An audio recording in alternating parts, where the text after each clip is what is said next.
Hello friends, मैं लेखनी प्रजापति आज आप लोगों का अपने आकाश अकेडमी चैनल पे स्वागत करती हूँ। आज मैं आप लोगों को क्लास 12 की फिजिक्स चैप्टर नंबर 1 में कूलाम का नियम पढ़ाने जा रहे हैं। ये कूलाम का नियम बहुत ही मोस्ट है, हर बार एग्जाम में पूछा जाता है।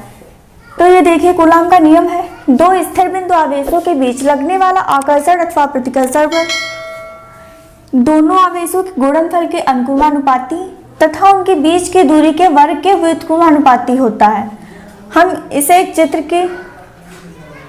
चित्र से समझा रहे हैं आप लोगों को। देखिए, दो बिंदु आवेश Q1 तथा Q2, तो हमने बिंदु ये Q1 और Q2 मान लिया है, तथा उनके बीच की दूरी R हो, तब लगने वाला बीच की दूरी R, तो लगने वाला आकर्षण अथवा प्रतिकर्षण बल बीच की दूरी R है और ये दिया हुआ है उनके बीच की दूरी के वर्ग, तो इसका R का हम वर्ग कर देते हैं, वर्ग के व्युत्क्रमानुपाती होता है। तो इसे आप लोग देखें कैसे करेंगे।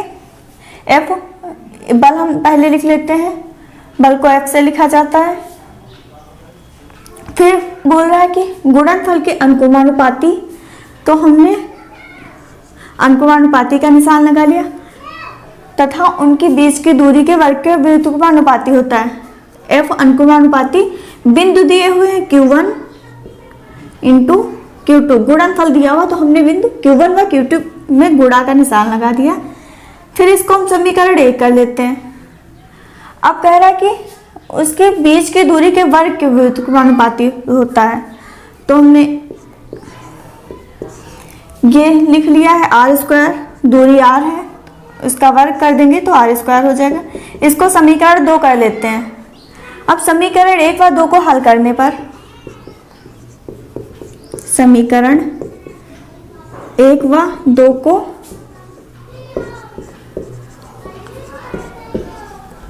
हल करने, अब हम समीकरण 1 व 2 को हल करते हैं, तो F अनुक्रमानुपाती Q1 into Q2 upon R²। अब हम ये जो अनुक्रमानुपाती का निशान इसे हटा देते हैं, तो यहाँ पे एक स्थिरांक जोड़ लेते हैं,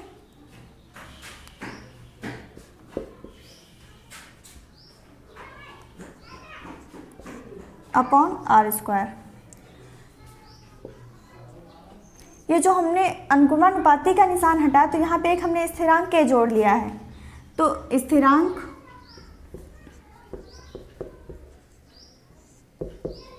के का मान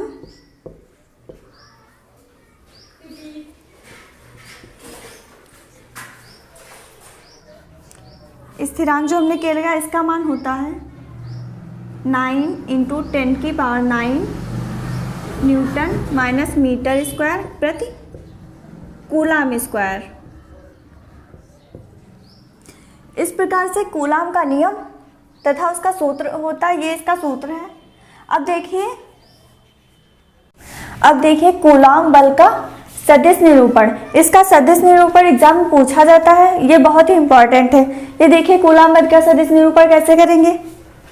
ये हमने चित्र बना लिया है, ये YH, ये XH, ये Q1, ये Q2 तथा ये इसको R1 और ये R2 मान लेते हैं। अब इसे कूलाम के बल का जब सदिश निरूपण करते हैं, तो इसमें कूलाम का सूत्र बहुत ही इंपॉर्टेंट होता है, ये हमने अभी बताया था। सूत्र उसका होता है F बराबर K Q1 into Q2 upon R²। हम ये उसी प्रकार से करेंगे, सूत्र के माध्यम से हम हल कर देंगे इसे, इसका सदिश निरूपण करेंगे। अब जब सदिश निरूपण करेंगे तो यहाँ पे हमें सदिश का निशान लगाना होगा, Q1 into Q2 upon R²। जब सदिश का निशान लगाते हैं तो गुणे में हमें कैप R लिखना होता है। जो हम सदिश निरूपण इसका करेंगे तो कूलाम का जो सूत्र होता है उसमें हमें गुणे में कैप R लगा देना होता है। ये कैप R एकांक सदिश है, ये जो कैप R होता है ये एकांक सदिश होता है। एकांक से हम कैप R को ऐसे भी लिख सकते हैं, वेक्टर सदिश का निशान अपॉन, हम कैप R को ऐसे भी लिख सकते हैं, कैप R बराबर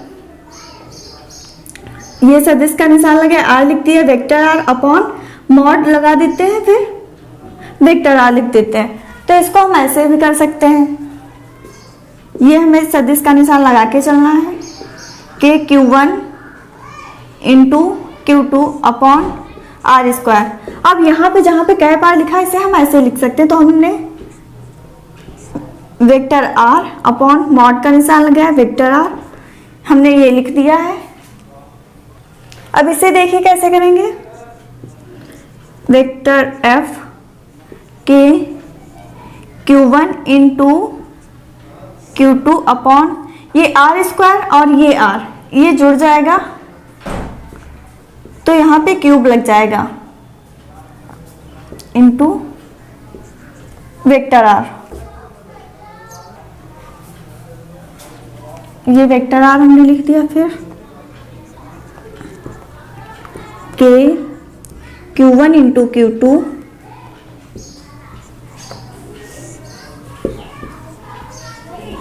आर क्यूब। ये आवेश Q1 व Q2 के बीच लगने वाला बल हमें प्राप्त होता है। अब देखिए आवेश Q2 के कारण Q2 पर लगने वाला बल हमने अभी ये निकाला है, ये वाला आवेश Q1 व Q2 के बीच लगने वाला बल। अब हमें ये वाला आवेश Q2 के कारण Q1 पर लगने वाला बल ये कैसे निकालेंगे, तो यहाँ पे हमें इस वाले सूत्र जो हमने बल निकाला है Q1 व Q2 के बीच लगने वाला, यहाँ पे लिखेंगे इसे।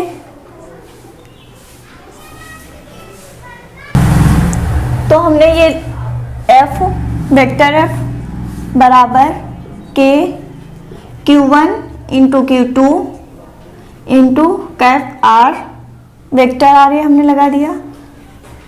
फिर ये लिखेंगे मॉड लगाया, फिर वेक्टर R और क्यूब ये हमने लिख लिया।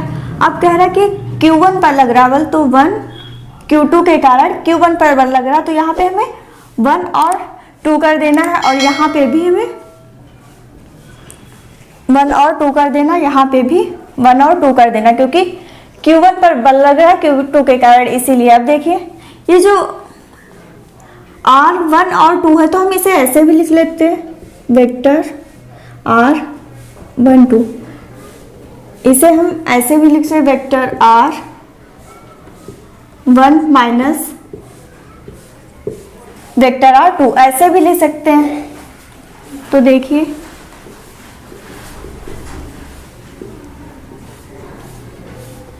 तो हम यहाँ पे जहाँ पे हम R12 दिया हुआ यहाँ वहाँ पे हम ये लिख देंगे minus vector R2 upon mod लगाते हैं। फिर यहाँ पे भी हम उसी प्रकार से करेंगे, vector R1 minus vector R2 और क्यूब लगा देते हैं मॉड लगा करके। तो ये आवेश Q2 के कारण Q1 पर लगने वाला बल है। अब देखिए आवेश Q1 के कारण Q2 पर लगने वाला बल, ये हमें वैसे ही करना जैसे हमने Q2 के कारण Q1 पर लगने वाला बल किया था।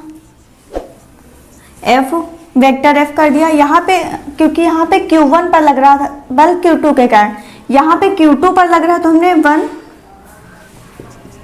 2 और 1 कर देंगे। फिर के Q1 into Q2 vector R, यहाँ पे भी हमें क्योंकि Q2 पर Q1 के कारण लग रहा बल तो 2 और 1 मॉड लगाएंगे vector R2 1 cube.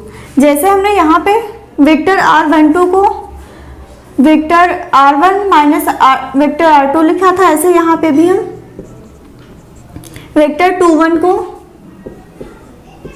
Vector R2 minus vector R1 लिख सकते हैं, क्योंकि यहाँ पे 2 पहले दिया हुआ तो 2 हम लिख लेंगे, बाद में 1 है तो 1 बाद में करेंगे।